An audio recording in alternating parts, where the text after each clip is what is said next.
नमस्कार फ्रेंड्स, मैं आपकी दोस्त, आपकी कोच, आपकी होस्ट एडवोकेट प्रज्ञा भूषण आज हाजिर हूँ आपके सामने।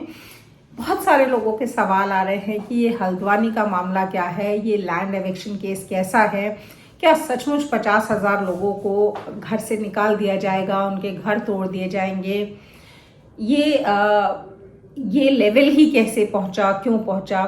ये जो मामला है हल्द्वानी का काफ़ी सेंसिटिव मामला है और सिर्फ इसी मामले से रिलेट नहीं करता है, ये शायद उस हर मामले से रिलेट करता है जो देश के हर शहर में छोटी छोटी बस्तियां बसी हुई हैं। सालों से लोग उसमें रह रहे हैं, लेकिन वो ज़मीन उनकी नहीं है, उस ज़मीन के कागजात उनके नहीं हैं, वो ज़मीनें उन्होंने खरीदी नहीं है। एनक्रोच करके सरकारी ज़मीनों पे या किसी और की ज़मीनों पे ये लोगों ने घर बसाया, ये रह रहे हैं। और अब अगर इस तरह का मामला आता है और एक लैंड से लोगों को निकाला जाता है, तो क्या देश के बाकी लोग जो एनक्रोच्ड लैंड्स पे रह रहे हैं, जिनके पास ज़मीन के कागजात नहीं हैं, क्या वो लोग भी बेघर हो जाएंगे? क्या उनके ऊपर भी ये खतरा मंडरा रहा है कि उनको उनके घरों से निकाला जाएगा या उनके घर तोड़ दिए जाएंगे? तो ये उस हर व्यक्ति से रिलेट करता है जो छोटी छोटी बस्तियों में रह रहे हैं सालों से, बरसों से, लेकिन उन्होंने वो घर कभी खरीदे ही नहीं। तो आज हम इसी टॉपिक को लेकर के आपके सामने आए हैं कि ये पूरा मामला है क्या, इसमें चल क्या रहा है, और बाकी जो बस्तियों में लोग बसे हुए हैं उनके ऊपर ये खतरा मंडरा रहा है या उनको शायद कहीं एक रिलीफ मिल रहा है, एक सिक्योरिटी की सेंस आने वाली है। तो इन सब बातों को हम डिस्कस करेंगे आज के वीडियो में। अगर आप मेरे चैनल पे नए आए हैं या अब तक आपने इसे सब्सक्राइब नहीं किया है, तो इसे इमीडिएटली सब्सक्राइब कर लें ताकि इस तरह के यूजफुल वीडियोस आपसे मिस ना हो। तो बात करते हैं कि ये हल्द्वानी मामला है। तो दोस्तों, असल में ये मामला शुरू होता है 2013 में, जब एक PIL डाली गई उत्तराखंड हाई कोर्ट में रवि शंकर जोशी नाम के व्यक्ति के द्वारा। और उन्होंने जो वहाँ पे एक रिवर है, गौला रिवर, जो नदी बहती है, उसमें इल्लीगल माइनिंग को लेकर के ये PIL डाली। तो इस PIL में कहा गया कि जो रेलवे लाइन के किनारे लोग बसे हुए हैं वो लोग इन्वॉल्व हैं इस इल्लीगल माइनिंग में।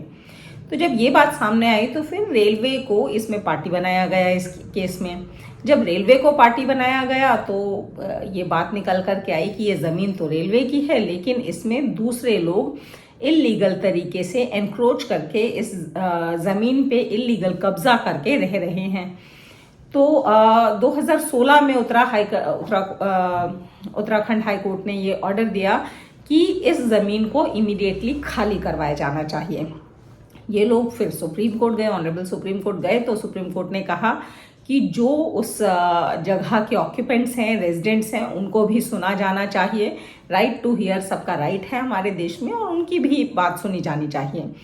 फिर ये दोबारा उत्तराखंड हाई कोर्ट में केस आया और 2022 यानी कि 20 दिसंबर 2022, पिछले महीने, उत्तराखंड हाई कोर्ट ने ये ऑर्डर दे दिया कि 7 दिन के अंदर अगर ये लोग खुद से ज़मीन खाली कर देते हैं तो ठीक है, और नहीं करते हैं 7 दिनों के अंदर ये लोग ज़मीन खाली, तो फिर फोर्स से, ज़बरदस्ती से ये ज़मीन खाली करवाई जानी चाहिए और इनका जो भी प्रॉपर्टीज़ हैं वो तोड़ी जा सकती हैं।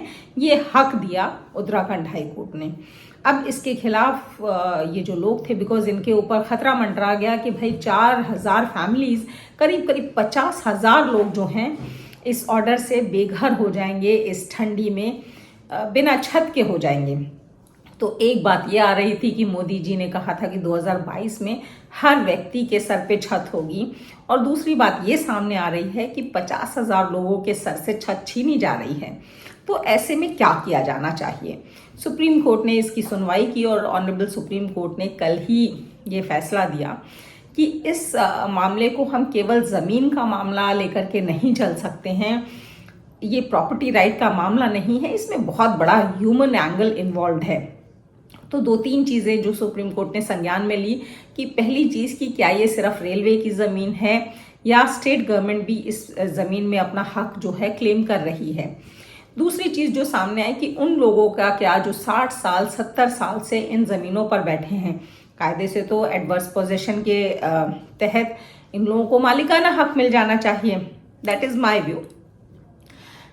उसके अलावा कुछ लोग ऐसे हैं जिन्होंने ऑक्शन में यहाँ पे ज़मीनें खरीदी, लीज पे ली, और बाकायदा उनके पास टाइटल डॉक्यूमेंट्स हैं।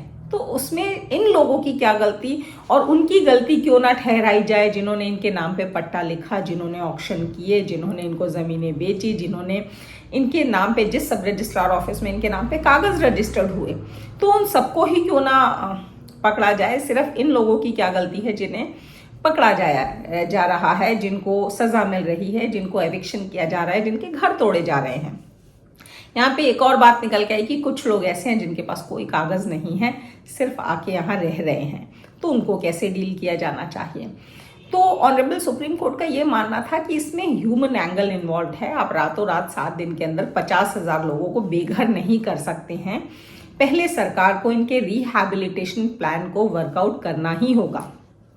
सरकार इनके रिहैबिलिटेशन की बात करे, हालांकि वो रिहैबिलिटेशन में आप एक स्टैटिस्टिक्स बना सकते हैं, एक प्रोग्राम बना सकते हैं कि कौन सा व्यक्ति वो है जो 60-70 साल से लगातार रह रहा है, कौन सा व्यक्ति वो है जिसके नाम पे टाइटल डॉक्यूमेंट है, जिन्होंने ऑक्शन में या लीज में ये प्रॉपर्टी ली, और कौन सा व्यक्ति ये है जिसके पास कोई कागजात नहीं है यहाँ पे रहने के। और अलग अलग तरीके से इनको रिहैबिलिटेट किया जा सकता है, पुनर्वास इनका करवाया जा सकता है, लेकिन यूं ही रातों रात इनका घर तोड़ के इनको बेघर नहीं किया जा सकता, और इस मामले को इस तरह से नहीं डील किया जा सकता। तो फिलहाल हल्द्वानी मामले पे ऑनरेबल सुप्रीम कोर्ट ने स्टे लगा दिया है। लोगों के घर फिलहाल नहीं तोड़े जाएंगे, उन्हें घरों से नहीं निकाला जाएगा, और ये 50,000 लोग जो हैं ये अपने घरों में सेफ हैं। अब इनका क्या होगा इससे ये डिपेंड होता है, बिकॉज प्रेसिडेंट सेट हो जाता है। एक बार कोर्ट में जो मामला जाता है, जो ऑनरेबल सुप्रीम कोर्ट अगर कोई केस हैंडल करती है, तो एक प्रेसिडेंट भी सेट हो जाता है। तो देश के हर शहर में जो क्लस्टर्स में, जो झुग्गियों में लोग रह रहे हैं, जो उनकी लैंड्स ही नहीं है, या तो सरकारी पार्क्स हैं या सरकारी ज़मीनें हैं, या रेलवे की तो हज़ारों एकड़ लैंड पे लोग कब्जा करके बस्तियां बसाए बैठे हैं 60 साल 70 साल से। तो अल्टीमेटली इन लोगों का क्या भविष्य है और उनके साथ क्या होने वाला है, शायद ये हल्द्वानी मामला है जो इसका प्रेसिडेंट सेट करेगा। तो इंतज़ार करते हैं आगे के जजमेंट का और आगे क्या होता है। फिलहाल मामला यही था। थैंक यू, धन्यवाद, नमस्कार।